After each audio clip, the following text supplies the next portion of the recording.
This is Brother Russell Brinkley, missionary to Scotland. He's going to take about the next 15 minutes and I'll come in and close. Thank you. Well, again, my name is Russell Brinkley and my wife, Janet, here with us. My oldest daughter is Taylor. She's going to be singing for us in just a moment. And my son, Dylan, and some of you may have been praying for him. He's had quite a up and down time with his health over the last couple of years. We appreciate the prayers for him. And then my daughter, Danielle. And we did not put a video together for coming this time. I thought it would be interesting. We brought a living video with us this time. So I thought it would be nice to bring some people from Scotland to come and get to meet some of the people here in the States that pray for us and our ministry. So we have Brenda, and she is our grandmother of the church. She's been with us for 12 years, and she has stuck by my side. She went through the hard times when we didn't have, she was the only adult in the service. All the rest were kids. And they would go up with Miss Janet, and Miss Brenda would sit there by herself, looking at me preach to her. And so, just a smile on her face the whole time. So, she has suffered for Jesus in those hard times. So, she's here. And then we have Nicole, and she just turned 18, and she has been with us for 5 years. And so I hope you'll take advantage of them being here and ask them some questions, and they will look forward to sharing true Scottish life with you as best they can. I'm going to let Janet and Taylor come. She's going to sing, and then I will tell you a little more about our ministry.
my wife, you pray for her. She lost her voice almost.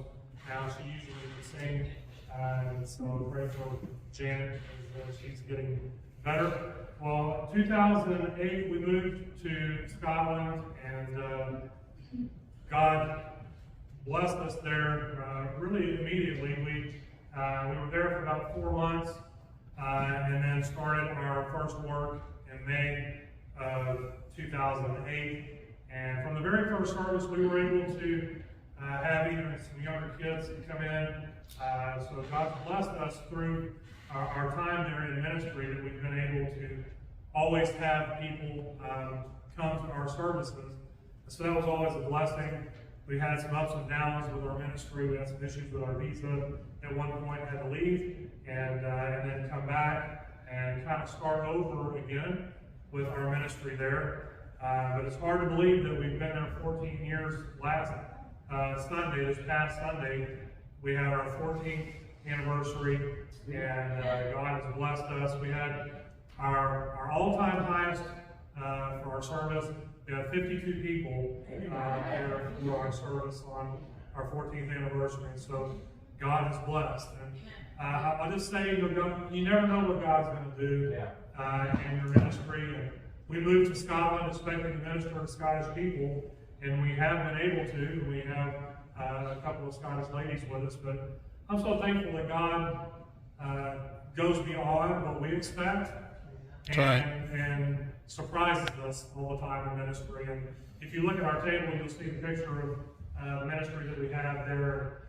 We have actually started a Chinese ministry.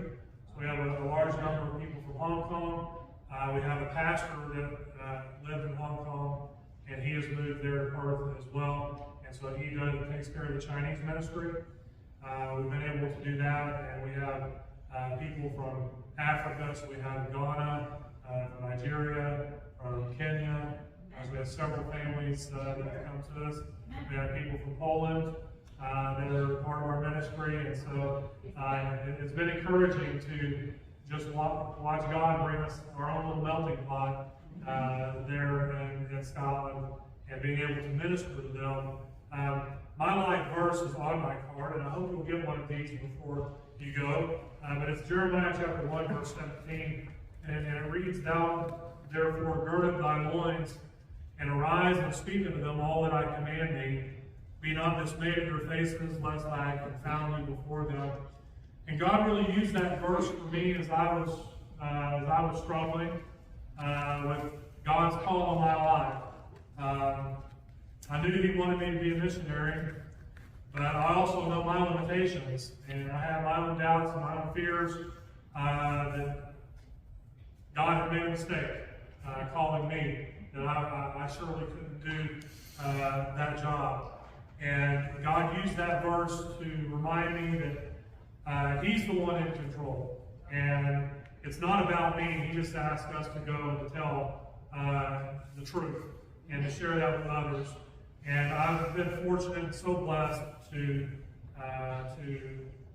be able to go and be a missionary there in Scotland. I told our people last Sunday that it just amazes me that He took a small town boy from Joshua, Texas, that He took me and called my life and gave me a greater purpose than anything that I ever could have thought possible, and has used me to be able to minister to all those precious people there that He's given me in Perth. And so, if you would, please get one of our cards, and please pray for us. And if you have any questions or anything you'd like to ask myself or those with us, feel free to ask. You can have the ladies come up and give a testimony. You want to come up? Okay, tell the life story. Four pages. Oh, 10 minutes.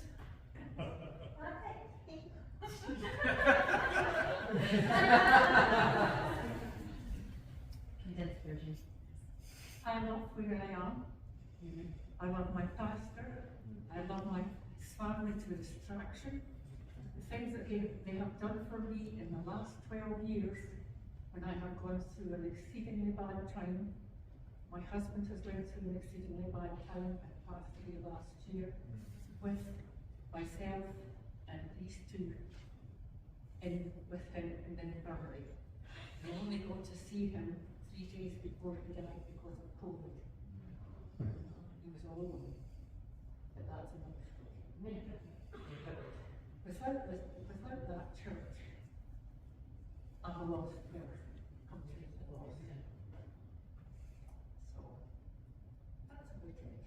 See, I'm not getting to do my half-hour life story. You can share with me at some. She brought a gift for you, Pastor, as well. Oh, yes. Yeah. Yeah, I have to.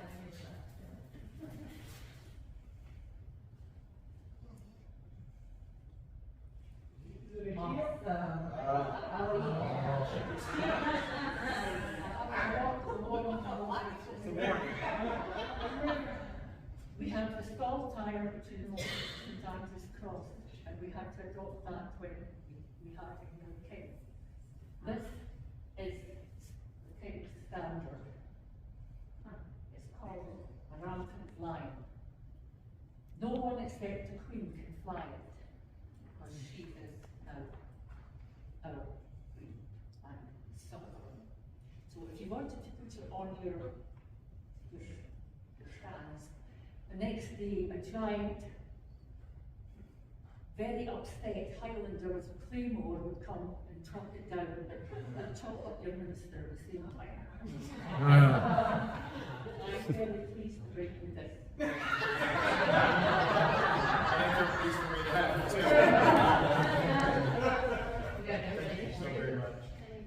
Amen.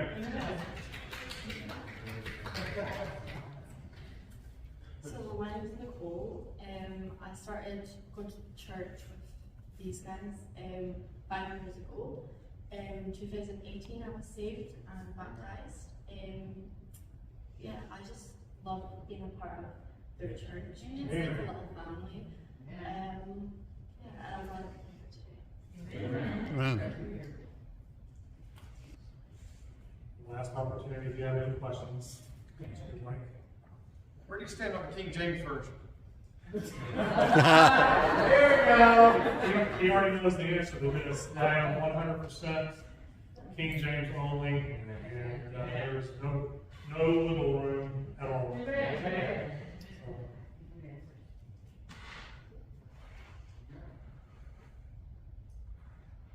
That's the cost of living over there. Expensive.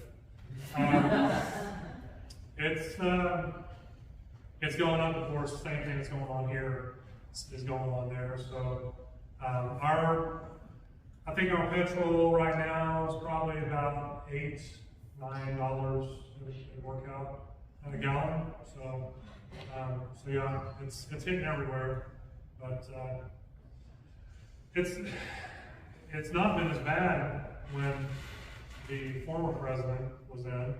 Things got a little bit better, but it's turned a wonder line. Yes. What's the weather like lately around? It is great. I love the weather. I'm a cold weather person, so usually around 70 degrees would be the hottest that we would get even through the summer. Through the winter, oh, that's great. Through the winter, it can get cold, especially overnight, but typically during the day you're hovering around freezing, so it's not terrible. I'm pretty much short sleeve most of the year when I'm there. Rain, it rains a lot, but you get used to it. It's not like the Texas thunderstorms that just dumps water on you. You go out, but we joke because you can get all 4 seasons in one day. So I still haven't figured out this phenomenon, but you can go outside, there's not a cloud anywhere in the sky, and it's still raining on you. It works, but it does. So.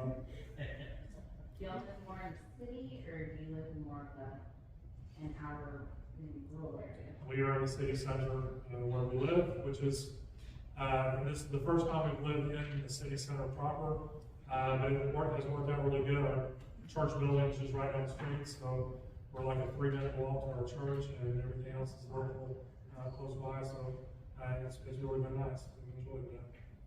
So it's very modern and updated. Yeah, I mean, old buildings, but yeah, everything's pretty modern. I joke, you Scottish, put your fingers in yours and listen to this. I joke, people ask what it's like living there, and I said it's kind of like going back to the 1980s. Just because, not in a bad way, but it's just very laid back. It's not that fast paced, and so I kind of describe it like that. Yes. So we're about 50,000. It is growing. We're getting more people, especially with COVID now. Because of the rearranging and work now, they're doing a lot of work from home. So you're seeing a lot of people moving from Glasgow, from Edinburgh. They're moving from those cities out to other smaller communities. So we are seeing some growth actually in the city of Perth now, all the smaller communities and villages and cities. And you learned to play that back then. I tried, but I was too out of breath. I couldn't do it. I am not what you would call musically gifted. So I probably would have a better chance of making a cat sound good than bagpipes. People mostly walk to where they're going, or do they have Lots of walking. vehicles or? Yes, lots of walking. Everywhere you go, I joke, we here in Texas, we cross the street, we get in the car, we go across the street, and there it's just like you walk everywhere. So. Has there been any churches over there? It depends on what your definition of the church is. So I would say that we're the only true church in Perth, but there's a lot of churches. You have right now, I think you see a lot more of the charismatic group is really taking hold, and so it's really growing a lot. So your biggest churches now are the charismatic churches. We just had a beautiful church building, Church of Scotland. It just closed because their numbers have gotten so low that they're taking 3 churches and combining them into one. So there's a lot of churches, but they're, again, depends on your definition. Or the Catholic, No, Church of Scotland. Yeah, Church of Scotland would be the predominant, which is Presbyterian in its practice, so Calvinist. So that would be the predominant church. Is there as much political unrest there as there is here?